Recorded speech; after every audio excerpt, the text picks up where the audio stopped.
Welcome back to the channel, Lancers. I hope that everyone is having a great day. Today's video is a hot topic for us to cover. This storm build, entitled Inferno Eternal, is a very technical loadout that I have been working on for a while now. It utilizes fire damage and maximizes the fire's burning DOT, or damage over time effect. The successful execution of this build requires exceptional multitasking, but it is worth due to the high DPS and its solo and team play killing potential. This loadout isn't for a cold-blooded killer slaying from a distance and walking away. This is for a fire-hot blooded brawler who enjoys a good hard-hitting close-range fight, and the Storm, although designed as a ranged javelin, can still hold its own here. And as always, here on the channel, you'll find only builds and loadouts for the highest difficulty content, which is currently Grandmaster 3. I won't cover any gimmicky builds that won't realistically help us improve our gameplay in javelins, but I digress. The inscriptions that are key to this build are difficult to obtain as they are elemental and thus very powerful in a game such as this based on elemental damage. Therefore the numbers may seem small, but the effects are not. And again, you'll notice that my inscriptions are all similar due to crafting. I'll link that video in the description in case you still haven't seen it regarding how to customize your inscriptions on Masterwork and Legendary items. And remember, if you enjoyed this video and find it helpful, then like and subscribe for more Anthem content. Also, share the video and help spread positive support for Anthem and the upcoming content, The Cataclysm. Now, the strategy we'll be employing here is an aggressive one. Our ranged objective is to constantly burn our enemies with binary star and focus barrages of 10,000 suns. Our close quarters objective is the more aggressive of the two. Our focus here is the Inferno created with unending, high damaging binary stars. This is the primary position that we will want to maintain, close quarters positioning. The tactic used to obtain our ranged objective is quite simple as the Storm. Find a solid aerial position with decent cover and rain down the hottest fire that we can summon with our gear and ultimate.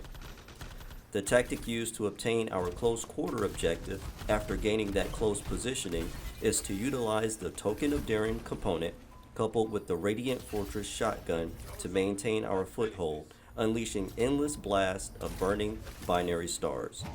To do this, we'll have to constantly undergo a shield break. This is where the enemy completely depletes our shield. We'll regain our shield using the Radiant Fortress shotgun. I must admit, this build seems to be a bit broken, almost cheating, but the more I play this game, I begin to feel like the developers made certain weapons to favor certain javelins specifically. Well, I'm burning with excitement to bring you all into the Lion's Den today so that we can get our hands on this loadout. But be careful, it's hot to the touch. So, for a quick summary of our strategy and tactics. The strategy is simple. Burn it all with our gear. Binary star and 10,000 suns. At range, we'll ideally want to be positioned aerially behind cover so that we can clearly determine our targets using gear and guns appropriately. In close quarters, where we will want to strive to be, we'll position ourselves dangerously close enough to constantly undergo shield breaks. Regain our shield with the Radiant Fortress shotgun while unleashing burning binary stars, 10,000 suns, and ultimates. Mastery of this loadout is both fun and rewarding. Aerial enemies are grounded due to the burning effect, and shielded enemies, once their shields have been broken, can no longer regenerate their shield due to the burning effect. Fire also does bonus damage to armored enemies. Such a great loadout. The Storm is an ability-focused javelin with light armor, so it naturally doesn't fare well in close combat, but with this setup we can change that. To begin this breakdown, we'll be starting with the Blast Seal. The Blast Seal we'll be using is the binary star as mentioned before.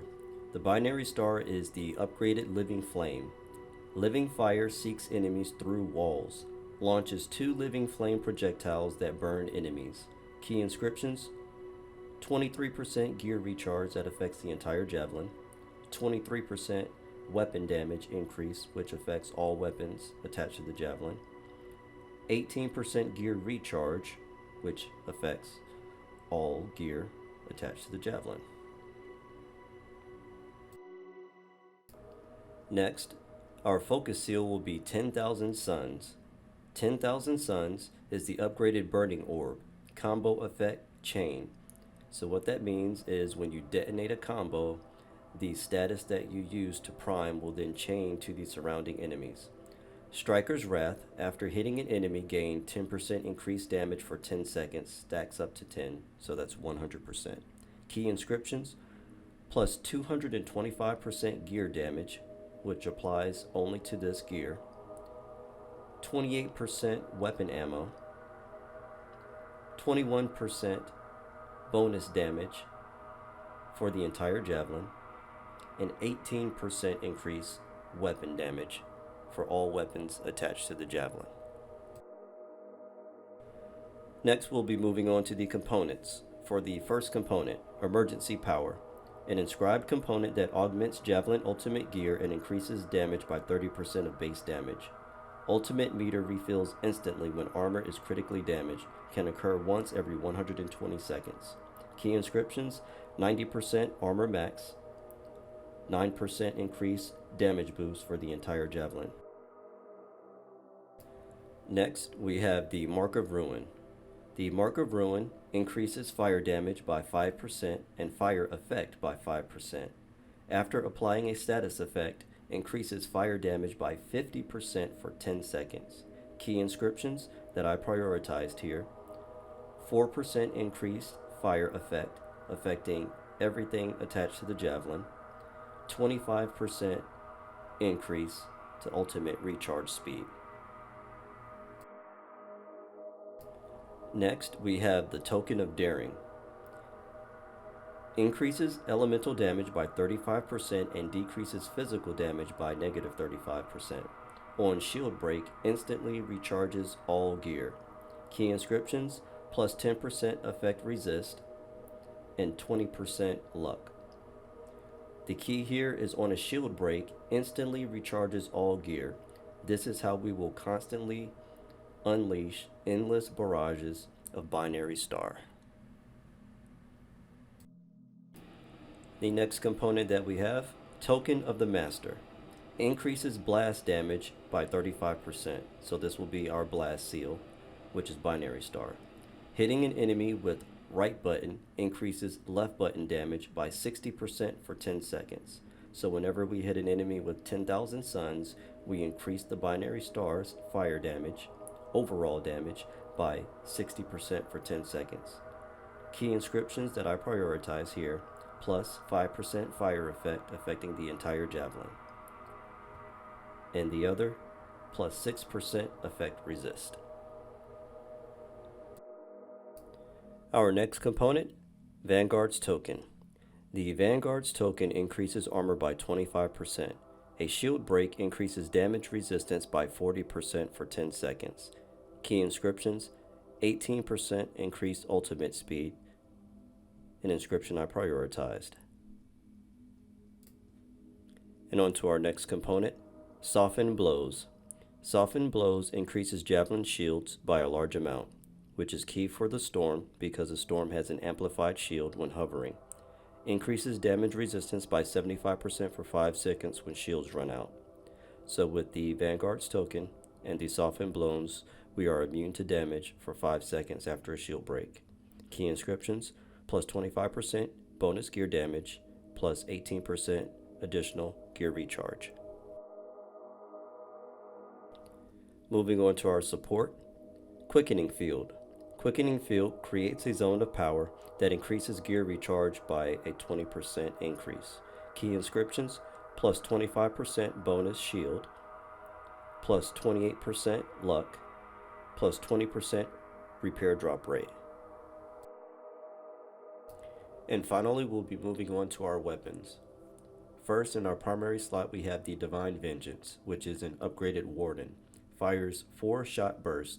Every third weak point hit causes large fire explosions. This will be good for close range combat when enemies are grouped. The blast damage from the explosions will help push enemies back and give us more time to unleash binary stars. Key inscriptions, plus 28% increased weapon damage, which affects the entire javelin, plus 100% additional physical damage, which affects the bullets and not the elemental effect, plus 13% increased elemental damage, which affects the entire javelin.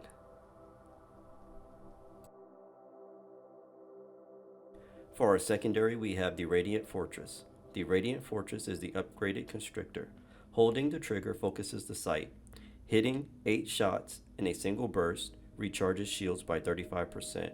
Key inscriptions, plus 2% damage increase for the overall javelin, plus 15% elemental damage, which affects the entire javelin, an inscription that I prioritize through crafting, plus 150% physical damage. So for a quick overview, for our weapons in the primary slot, we have the Divine Vengeance and the secondary Radiant Fortress. For the gear, 10,000 Suns and Binary Star, with the Quickening Field for our support. Components, Emergency Power, Mark of Ruin, Token of Darren, Token of the Master, Vanguard's Token, and Softened Blows. If you enjoyed this video and found it helpful, then please like and subscribe for more Anthem content. Also share the video and help spread positive support for Anthem and help grow this channel. Thanks again. See you in the next video.